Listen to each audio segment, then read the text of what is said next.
Okay guys, I'm going to talk to you real quick about forward-facing sonar and using a Dropshot and Neko rig. Okay, so the differences with that and the two baits that I really like using. So, you know, when we're drop shotting, okay, right now, we're gonna use a Missile Baits Magic Worm weedless style, okay, not nose hooked. This is probably my largemouth drop shot setup, guys. Using it with forward facing sonar because I might come into, you know, while I'm scanning around with my, you know, my live scope, I might see a brush pile, I might see a stump. That's why I want to have it weedless, you know, for those scenarios. Yes, if I see one in open water, it doesn't need to be weedless, but I'm ready for either scenario. It's a very light wire hook. It doesn't take a lot of pressure to penetrate it while it's weedless. So that's my setup for forward facing sonar with a drop shot. Now I'm gonna show you real quick my Neko setup. This is a very interesting deal I do. I don't talk about this a whole lot. So, you know, this is a Missile Baits 48. Both tails of the 48 are about the same. You know, they're the same. The middle section of the 48 is a lot skinnier. I put my Neko weight in the middle of this worm, guys. Can't really tell, but I got it right here. I got an O-ring on it, and I've just, you know, I got my special wacky hook, my Neko hook in here.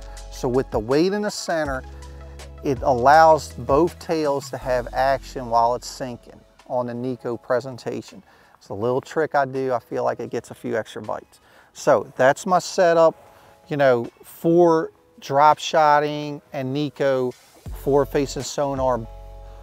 This Neko, the way I have this rigged up, this works for spots, largemouth and smallmouth. This is a setup, this 48 is a perfect size for all species. Like I said, that's set up for forward facing sonar for largemouth with the Magic Worm. That's a little different. You know, if I go up north for smallmouth, obviously I'm gonna scale down, I'm gonna use the bomb shot, etc. But let's just show you a little bit on how we go about this. So, you know, generally speaking, you know, once you get into chasing fish with forward facing sonar, you'll start to see a depth.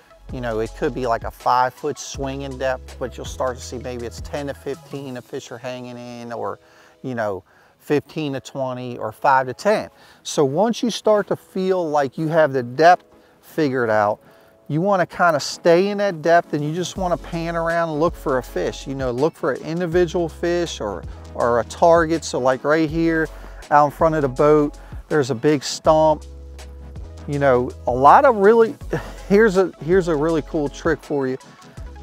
With this live scope, we can see all the fish. Well, I'm gonna tell you guys, you can't always see every fish, you know, on a piece of structure. So I'll throw, if I see something really, really, really good looking, I'll throw to it no matter what, even if I don't see a fish at first. But, you know, I'll just keep panning around. So, you know, out here a little ways, there's a fish kind of swimming out there suspended. And we're just gonna take the drop shot. I can get the drop shot to the fish a little bit quicker. Okay, let's just see. Okay, he's following it down. He's going kind of slow. So he did follow all the way down. So now I could tell he's down there looking at it. He's staying stationary. I'll shake it a little bit. He didn't commit, guys. That's gonna happen, unfortunately, a lot. You know, forward facing sonar, you're gonna see a lot of fish, guys, that you can't catch. You're gonna realize that this is not a form of cheating.